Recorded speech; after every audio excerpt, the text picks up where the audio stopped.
नमस्कार जय जगन्नाथ शुभ सकाळ। आज हूँ सेप्टेम्बर 18 तारिख गुरुवार। आज प्रथम खबर वर्षा भिजिब दशहरा। वर्षा भिजिपारे दशहरा। सेप्टेम्बर 25-26 तारिख बेलू बंगोपसागर में आउ एक लघुचाप सृष्टि होबार संभावना रही। आउ यह घनीभूत होगापी पाग अनुकूल रही।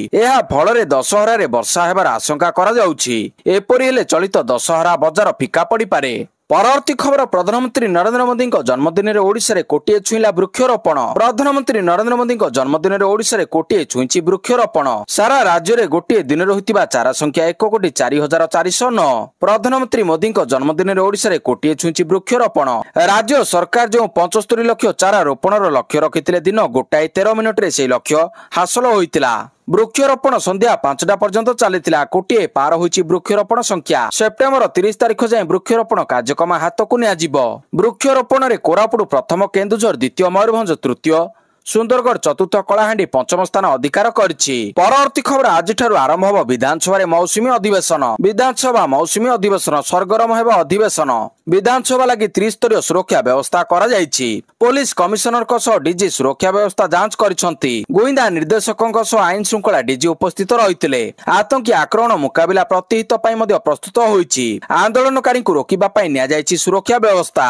त्रिस्तरीय सुरक्षा व्यवस्था सह सीसीटीवी नजर रहिब विधानसभा। सुरुखुरे गृह चलाइबा पई सर्वदलीय बैठक में सबु दलर सहयोग लोड़िछंती बाचस्पति। परवर्ती खबर अस्त्रविरति पई माओवादी को गुहारी। शस्त्र त्याग करिवे माओवादी। शस्त्र आंदोलन को अस्थायी भाव में विराम देवे माओवादी। पुणी थे शांति वार्ता पई व्याकुल संगठन 30 दिनिया युद्ध विरति लगी अपील करछंती माओवादी। माओवादी केंद्रीय कमिटी पक्षरु प्रेस विज्ञप्ति जारी। युद्ध विरति करी सरकार को द्विपाक्षिक आलोचना लगी प्रस्ताव दिया जायछि। जोगाजोग लगी ईमेल और फेसबुक आईडी जारी कले माओवादी। परवर्ती खबर दुर्गा पूजा रे पॉलिथिन बैग रे भोग न नेबा पई लोकन को अपील कला बीएमसी। चली पार्वण ऋतु दुर्गा पूजा को मात्र किछिटा दिन बाकी रही। भुवनेश्वर म्युनिसिपालिटी कॉर्पोरेशन चलित वर्ष दुर्गा पूजा रे पॉलिथिन बैग रे भोग न नेबा पई लोकमानकु अपील करछि। प्लास्टिक व्यवहार एवं परिवेश प्रदूषण को रोकिबा लागि बीएमसी एभली पदक्षेप नेइछि। बीएमसी पक्षरु राजधानीर विभिन्न स्थान रे लागिथिबा बोर्ड रे कियोस्क स्थापन करा जाय। सेतिरे सचेतना वार्ता लेखा जिवो। एई कियोस्क गुड़िक बरमुंडा, शहीदनगर, नयापल्ली, झारपड़ा, डमणा भली बड़ बड़ पूजा मंडप रे स्थापन करा जिवो। वरिष्ठ अधिकारी माने पर्यायक्रमे ए सब कियोस्क रे बसिबे। सचेतना अभियान तदर करबा पई बीएमसी 3 जेनरल डेप्यूटी कमिशनर समेत अधिकारी मानकु नियुक्त करबा पई निष्पत्ति नेछि। परवर्ती खबर बंद हेबो डीजे गाड़ी पे राज्य परिवहन प्राधिकरण एसटीए कटकणा। मूल ढांचा को बेआईन परिवर्तन विरोध में सर्कुलर जारी। गाड़ीर मूल ढांचा रे परिवर्तन नियम उल्लंघन कले हेबो एक्शन। निर्धारित सीमा पार शब्द एवं आलोक व्यवस्था उपरे कटकणा। आईन अनुसार जरिमाना सह पंजीकरण और फिटनेस रद्द हेबो। जान रे DJ system, amplifier, mixer, laser light controller बेआईन। सार्वजनिक स्थान में बेआईन व्यवहार विरोध में चेतावनी। परवर्ती खबर इतिहास रचिले वरुण चक्रवर्ती। प्रथम थर बनिले टी20 नंबर 1 बॉलर। मिस्ट्री स्पिनर एवं स्पिनर जादूगर वरुण चक्रवर्ती आईसीसी अंतर्जातीय रैंकिंग रे चमत्कार प्रदर्शन करछंती। तांकर प्रभावशाली बॉलिंग पई से आईसीसी पुरुष टी20 बॉलिंग रैंकिंग रे 1 नंबर बॉलर होइछंती। एपरी करिबारे से तृतीय भारतीय खेलाड़ी होइछंती। संयुक्त अरब एमिरेट्स रे खेला जाउथिबा एशिया कप 2025 रे टीम इंडिया प्रथम 2टी मैच रे उत्कृष्ट प्रदर्शन पर वरुण एक गुरुत्वपूर्ण सफलता हासिल करछंती। परवर्ती खबर एककालीन सेटलमेंट योजना घोषणा कला परिवहन विभाग। कम परिमाण रे जरिमाना दे समाधान करि परिबे। एककालीन सेटलमेंट योजना घोषणा कला परिवहन विभाग।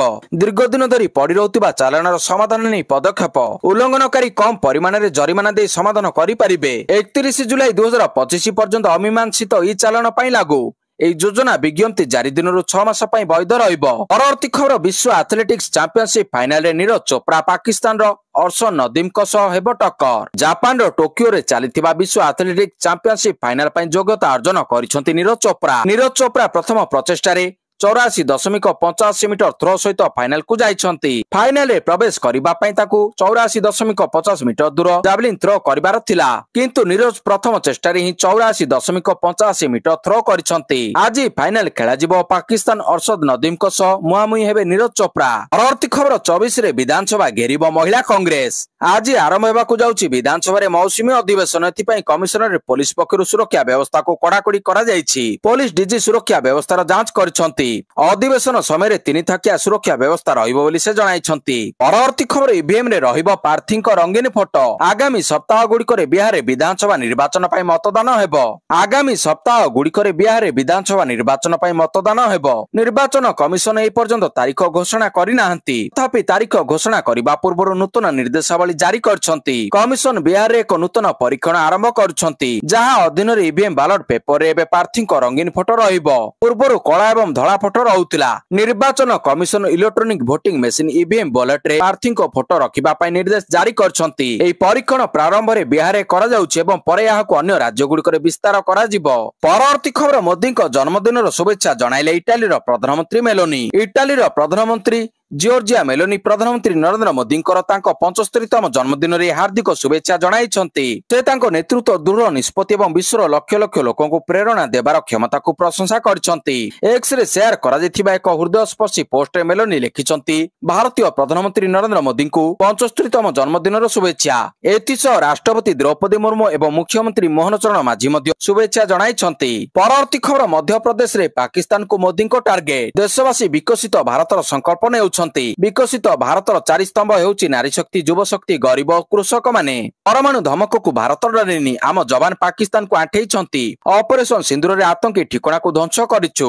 କାଲି ଜୈଶ ଆତଙ୍କୀ କାନ୍ଦୁଥିଲା ବୋଲି ପ୍ରଧାନମନ୍ତ୍ରୀ କହିଛନ୍ତି। 75 ବର୍ଷ ଅବସରରେ ପ୍ରଧାନମନ୍ତ୍ରୀ ମୋଦିଙ୍କ ଭାଷଣ। ଏହି ଅବସରରେ ବିଜେପି ଏବଂ କେନ୍ଦ୍ର ସରକାରଙ୍କ ପକ୍ଷରୁ ଅନେକ ଜନକଲ୍ୟାଣୀ ଓ ବିକାଶମୂଳକ କାର୍ଯ୍ୟର ଶୁଭାରମ୍ଭ କରାଯାଇଛି। ପ୍ରଧାନମନ୍ତ୍ରୀ ମଧ୍ୟପ୍ରଦେଶରୁ ସାରା ଦେଶ ସ୍ୱାସ୍ଥ୍ୟ ଓ ପୋଷଣ ଅଭିଯାନ ପକ୍ଷ ଆରମ୍ଭ କରିଛନ୍ତି। ସୁସ୍ଥ ନାରୀ ସଶକ୍ତ ପରିବାର ଏବଂ 8ମ ଜାତୀୟ ପୋଷଣ ମାସର ଶୁଭାରମ୍ଭ କରିଛନ୍ତି ପ୍ରଧାନମନ୍ତ୍ରୀ। ପରବର୍ତ୍ତୀ ଖବର ଆଇନଜୀବୀ ପେଶାରୁ ଅର୍ଚ୍ଚନା ନିଲମ୍ବିତ।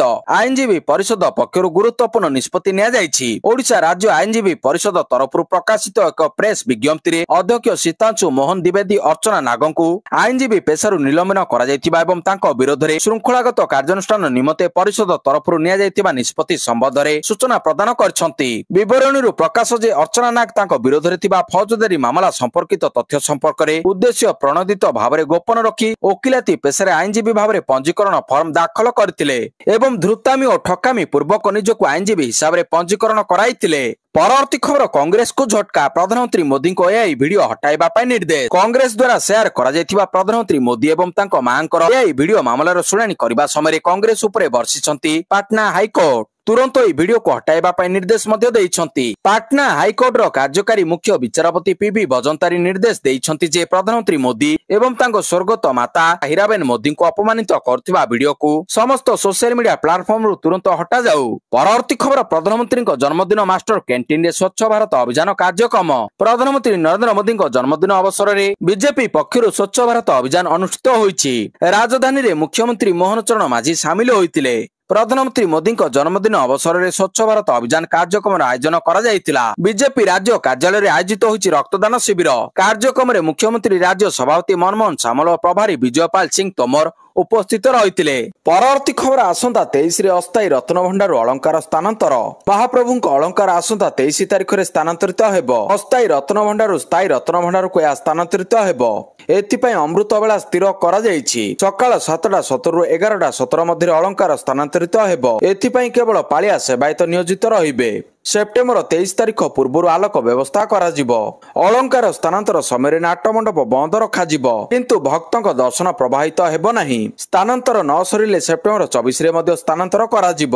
ଶ୍ରୀମନ୍ଦିର ମୁଖ୍ୟ ପ୍ରଶାସନ ଅରବିନ୍ଦ ପାଢୀ ଗଣମାଧ୍ୟମକୁ ଏହି ସୂଚନା ଦେଇଛନ୍ତି। ପରବର୍ତ୍ତୀ ଖବର ସୁଭଦ୍ରାକୁ ପୁରିଲା ବର୍ଷେ। ପ୍ରଧାନମନ୍ତ୍ରୀ ନରେନ୍ଦ୍ର ମୋଦିଙ୍କ ଜନ୍ମଦିନରେ ରାଜ୍ୟରେ ଆରମ୍ଭ ହୋଇଥିଲା ସୁଭଦ୍ରା ଯୋଜନା। ଲକ୍ଷ୍ୟ ଥିଲା ଓଡ଼ିଶାର ମହିଳାଙ୍କୁ ସଶକ୍ତ ଓ ସ୍ୱାବଲମ୍ବୀ କରିବା।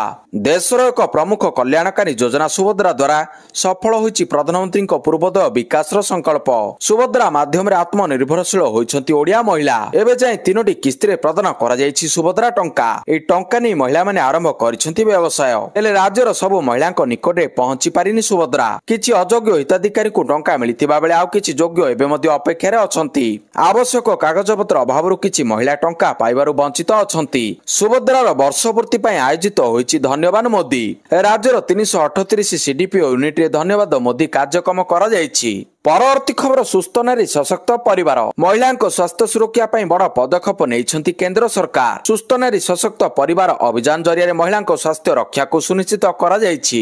ମାଗଣାରେ ହେବ ସ୍ୱାସ୍ଥ୍ୟ ପରୀକ୍ଷା, ମାଗଣାରେ ମିଳିବ ଔଷଧ। ଜନ୍ମଦିନରେ ମଧ୍ୟପ୍ରଦେଶରୁ ସୁସ୍ଥ ନାରୀ ସଶକ୍ତ ପରିବାରର ଅଭିଯାନ ଶୁଭାରମ୍ଭ କରିଛନ୍ତି ପ୍ରଧାନମନ୍ତ୍ରୀ ନରେନ୍ଦ୍ର ମୋଦି। ଏହି ଅଭିଯାନ ଦେଶର ମହିଳା ସ୍ୱାସ୍ଥ୍ୟ ସୁରକ୍ଷାକୁ ସୁନିଶ୍ଚିତ କରିବ। ସରକାରଙ୍କ ପକ୍ଷରୁ ଲକ୍ଷାଧିକ ସ୍ୱାସ୍ଥ୍ୟ କ୍ୟାମ୍ପ ଜରିଆରେ ମହିଳାଙ୍କର 6 ପ୍ରକାର ରୋଗ ସ୍କ୍ରିନିଂ କରାଯିବ। ଶିଶୁ ଓ ମାତୃ ମୃତ୍ୟୁହାର କମାଇବା ପାଇଁ ଏହି ପ୍ରକ୍ରିୟାରେ ସାମିଲ ହେବା ପାଇଁ ଅପିଲ କରିଛନ୍ତି ପ୍ରଧାନମନ୍ତ୍ରୀ। ପରବର୍ତ୍ତୀ ଖବର ଆଜିଠାରୁ କୁକୁର ଗଣନା ରାଜ୍ୟରେ ପ୍ରଥମ ଥର ପାଇଁ ଆରମ୍ଭ ହେବାକୁ ଯାଉଛି କୁକୁର ଗଣନା। ଭୁବନେଶ୍ୱର ମହାନଗର ନିଗମ ପକ୍ଷରୁ ଆଜିଠାରୁ ଗଣନା କାର୍ଯ୍ୟ କରାଯିବ। ଦକ୍ଷ ପ୍ରାଣୀ ଚିକିତ୍ସକଙ୍କ ତତ୍ତ୍ୱାବଧାନରେ ସ୍ୱଚ୍ଛ ସାଥୀ, ସ୍ୱଚ୍ଛ ସୁପରଭାଇଜର, ସାନିଟାରୀ ଇନ୍ସପେକ୍ଟର ପ୍ରମୁଖ ଏହି କାର୍ଯ୍ୟ ସମ୍ପାଦନ କରିବେ। ଭୁବନେଶ୍ୱର ମହାନଗର ନିଗମ ପକ୍ଷରୁ ପ୍ରଥମ ଥର ପାଇଁ ଆରମ୍ଭ ହେବ କୁକୁର ଗଣନା। ଆଜି ଭୋର 5ଟାରୁ ଗଣନା କାର୍ଯ୍ୟ ଆରମ୍ଭ ହେବ। ବିଭିନ୍ନ ଜୋନ୍, ୱାର୍ଡ ଏବଂ ୱାର୍ଡରେ ଥିବା ପ୍ରତ୍ୟେକ ଗଳି ପାଇଁ ଗଠନ ହୋଇଛି ଟିମ୍। ପରବର୍ତ୍ତୀ ଖବର ମହିଳା କନେଷ୍ଟବଳ ଶୁଭମିତ୍ରା ଘଟଣାରେ ଉଦ୍ବେଗ ପ୍ରକାଶ କଲେ ନବୀନ। ପୂର୍ବତନ ମୁଖ୍ୟମନ୍ତ୍ରୀ ତଥା ବିରୋଧୀ ଦଳ ନେତା ନବୀନ ପଟ୍ଟନାୟକ ରାଜ୍ୟ ସରକାର ଓ ପୋଲିସ ବିଭାଗର କାର୍ଯ୍ୟଦକ୍ଷତା ଉପରେ ତୀବ୍ର ସମାଲୋଚନା କରିଛନ୍ତି। ଭୁବନେଶ୍ୱର କମିଶନରେଟ ପୋଲିସରେ କାର୍ଯ୍ୟରତ 25 ବର୍ଷୀୟ ମହିଳା କନେଷ୍ଟବଳ ଶୁଭମିତ୍ରା ସାହୁଙ୍କ ନିଖୋଜ ଉପରେ ତାଙ୍କ ମୃତଦେହ କେନ୍ଦୁଝର ଜିଲ୍ଲା ଘଟଗାଁ ନିକଟରୁ ପୋତା ଅବସ୍ଥାରେ ଉଦ୍ଧାର ହେବା ଘଟଣାକୁ ନେଇ ସେ ମୋହନ ସରକାରଙ୍କୁ ଟାର୍ଗେଟ କରିଛନ୍ତି। ନବୀନ କହିଛନ୍ତି, ଶୁଭମିତ୍ରାଙ୍କ ମୃତ୍ୟୁ ଖବର ମୋତେ ମର୍ମାହତ କରିଛି। ଯଦି ପୋଲିସ ନିଜର ମହିଳା କର୍ମଚାରୀଙ୍କୁ 10 ଦିନ ଧରି ଖୋଜି ପାରୁନି, ତେବେ ସାଧାରଣ ନାଗରିକଙ୍କ ସୁରକ୍ଷା କିପରି ସୁନିଶ୍ଚିତ ହେବ? ସେ ଗୃହ ବିଭାଗର ନିଷ୍କ୍ରିୟତାକୁ କୁମ୍ଭକର୍ଣ୍ଣ ନିଦ୍ରା ସହ ତୁଳନା କରି ତୁରନ୍ତ କାର୍ଯ୍ୟାନୁଷ୍ଠାନ ଦାବି କରିଛନ୍ତି। ପରବର୍ତ୍ତୀ ଖବର ସ୍କୁଲ ଛାତ୍ରଛାତ୍ରୀଙ୍କ ପାଇଁ ମାଗଣା ବସ୍ ଯାତ୍ରାକୁ ଓଡ଼ିଶା ସରକାରଙ୍କ ମଞ୍ଜୁରୀ। ସ୍କୁଲ ଛାତ୍ରଛାତ୍ରୀଙ୍କ ପାଇଁ ନିରବିଚ୍ଛିନ୍ନ ଯାତାୟାତ ସୁନିଶ୍ଚିତ କରିବା ପାଇଁ ଓଡ଼ିଶା ସରକାର ମୁଖ୍ୟମନ୍ତ୍ରୀ ବସ୍ ସେବା MBS ଯୋଜନା ଅଧୀନରେ ଛାତ୍ରଛାତ୍ରୀଙ୍କ ପାଇଁ ମାଗଣା ବସ୍ ଯାତ୍ରାକୁ ମଞ୍ଜୁରୀ ଦେଇଛନ୍ତି। ମୁଖ୍ୟମନ୍ତ୍ରୀଙ୍କ ଅଧ୍ୟକ୍ଷତାରେ ଅଗଷ୍ଟ 21, 2025ରେ ଅନୁଷ୍ଠିତ ଏକ ଉଚ୍ଚସ୍ତରୀୟ ବୈଠକରେ ନିଷ୍ପତ୍ତି ନିଆଯାଇଛି ଯେ ସମସ୍ତ ସ୍କୁଲ ଛାତ୍ରଛାତ୍ରୀ ବୈଧ ଛାତ୍ର ପରିଚୟ ପତ୍ର କିମ୍ବା ସ୍କୁଲ ୟୁନିଫର୍ମ ଦେଖାଇ ମାଗଣା ବସ୍ ଯାତ୍ରା ସୁବିଧା ପାଇପାରିବେ। ପରବର୍ତ୍ତୀ ଖବର ସିଲେକ୍ସନ କମିଟିରେ ଯୋଗଦେବେ ପ୍ରଜ୍ଞାନ ଓଝା। ଭାରତୀୟ କ୍ରିକେଟରେ ଏକ ବଡ଼ ପରିବର୍ତ୍ତନ ହେବାକୁ ଯାଉଛି। ଟିମ୍ ଇଣ୍ଡିଆର ଚୟନ କମିଟିରେ ଖୁବ୍ ଶୀଘ୍ର ଯୋଗଦେବାକୁ ଯାଉଛନ୍ତି ପ୍ରଜ୍ଞାନ ଓଝା। ଜାତୀୟ ଚୟନକର୍ତ୍ତା ଦୌଡ଼ରେ ଓଡ଼ିଆ ପୁଅ ପ୍ରଜ୍ଞାନ ଓଝା। BCCIର ଚୟନକର୍ତ୍ତା ପ୍ୟାନେଲରେ ସାମିଲ ହେବାକୁ ଯାଉଛନ୍ତି ପ୍ରଜ୍ଞାନ ଓଝା। ଶିବସୁନ୍ଦର ଦାସଙ୍କ ପରେ ଦ୍ୱିତୀୟ ଓଡ଼ିଆ ଚୟନକର୍ତ୍ତା ହେବେ ପ୍ରଜ୍ଞାନ। କ୍ରିକେଟ ପରାମର୍ଶଦାତା କମିଟି ବୋର୍ଡର AGM ପୂର୍ବରୁ ପ୍ରଜ୍ଞାନ ଓ RP ସିଂଙ୍କ ନାମକୁ ଅନୁମୋଦନ କରିପାରେ। ପରବର୍ତ୍ତୀ ଖବର ଆରମ୍ଭ ହେଲା ଓଡ଼ିଶା ପ୍ରୋ T20 ଲିଗ୍। ଉଦ୍ଘାଟନୀ ଉତ୍ସବରେ ଯୋଗଦେଲେ ମୁଖ୍ୟମନ୍ତ୍ରୀ। ଆରମ୍ଭ ହୋଇଯାଇଛି ଓଡ଼ିଶାର ପ୍ରୋ T20 ଲିଗ୍। ପ୍ରଥମ ଥର ପାଇଁ ବାରବାଟୀ ଷ୍ଟାଡିୟମରେ ଅନୁଷ୍ଠିତ ହୋଇଛି। ଉଦ୍ଘାଟନୀ ଉତ୍ସବରେ ଯୋଗଦେଲେ ମୁଖ୍ୟମନ୍ତ୍ରୀ ମୋହନ ଚରଣ ମାଝୀ। ଆନୁଷ୍ଠାନିକ ଭାବରେ ଓଡ଼ିଶା ପ୍ରୋ T20 ଲିଗ୍ ଉଦ୍ଘାଟନ କରିଛନ୍ତି ମୁଖ୍ୟମନ୍ତ୍ରୀ। OPTLକୁ ଏକ ଐତିହାସିକ ଫ୍ରାଞ୍ଚାଇଜ ଆଧାରିତ T20 ଟୁର୍ଣ୍ଣାମେଣ୍ଟ। ମୋଟ 6ଟି ଟିମ୍କୁ ନେଇ ଖେଳାଯାଉଛି ଏହି ଟୁର୍ଣ୍ଣାମେଣ୍ଟ। 10 ଦିନ ଧରି ଚାଲିବ ଏହି ଟୁର୍ଣ୍ଣାମେଣ୍ଟ। ମୋଟ 18ଟି ମ୍ୟାଚ୍ ଖେଳାଯିବ। ଓଡ଼ିଶାର ବିଭିନ୍ନ ଅଞ୍ଚଳକୁ ପ୍ରତିନିଧିତ୍ୱ କରୁଥିବା ଦଳ ଟୁର୍ଣ୍ଣାମେଣ୍ଟରେ ଭାଗ ନେଇଛନ୍ତି। ପରବର୍ତ୍ତୀ ଖବର ସେବା ପକ୍ଷ ଅବସରରେ 1600 କୋଟି ଟଙ୍କାର ବିକାଶମୂଳକ ପ୍ରକଳ୍ପର ଉଦ୍ଘାଟନ ଓ ଶିଳାନ୍ୟାସ କରିଛନ୍ତି ଅମିତ ଶାହା। ସ୍ୱରାଷ୍ଟ୍ର ମନ୍ତ୍ରୀ ଅମିତ ଶାହା ନୂଆଦିଲ୍ଲୀରେ ଚାଲିଥିବା ସେବା ପକ୍ଷ ଅବସରରେ ଦିଲ୍ଲୀ ପାଇଁ 1600 କୋଟି ଟଙ୍କାର ବିଭିନ୍ନ ବିକାଶମୂଳକ ପ୍ରକଳ୍ପର ଉଦ୍ଘାଟନ ଓ ଶିଳାନ୍ୟାସ କରିଛନ୍ତି। ତ୍ୟାଗରାଜ ଷ୍ଟାଡିୟମ ଠାରେ ଏକ ସମାବେଶକୁ ସମ୍ବୋଧିତ କରି ଶ୍ରୀ ଶାହା କହିଛନ୍ତି, ଆରମ୍ଭ ହୋଇଥିବା ଏହି ଯୋଜନାଗୁଡ଼ିକ ଜାତୀୟ ରାଜଧାନୀର ଜନସାଧାରଣମାନଙ୍କୁ ଲାଭ ପ୍ରଦାନ କରିବ। ସେ କହିଛନ୍ତି, ପ୍ରଧାନମନ୍ତ୍ରୀ ନରେନ୍ଦ୍ର ମୋଦି ଦେଶବାସୀଙ୍କ କଲ୍ୟାଣ ପାଇଁ ତାଙ୍କର ସମଗ୍ର ଜୀବନ ଉତ୍ସର୍ଗ କରିଛନ୍ତି। ପରବର୍ତ୍ତୀ ଖବର ବେଲାରୁଷରେ ବଡ଼ ଶକ୍ତି ପ୍ରଦର୍ଶନ। ଭାରତ, ରୁଷ, ଇରାନ ଓ ବେଲାରୁଷ ମିଳିତ ଶକ୍ତି ପ୍ରଦର୍ଶନ। 3ଟି ଆମେରିକା ବିରୋଧୀ ଦେଶମାନଙ୍କ ସହ ଏକାଠି ମିଶି ଯୁଦ୍ଧାଭ୍ୟାସ କରିଛି ଭାରତ।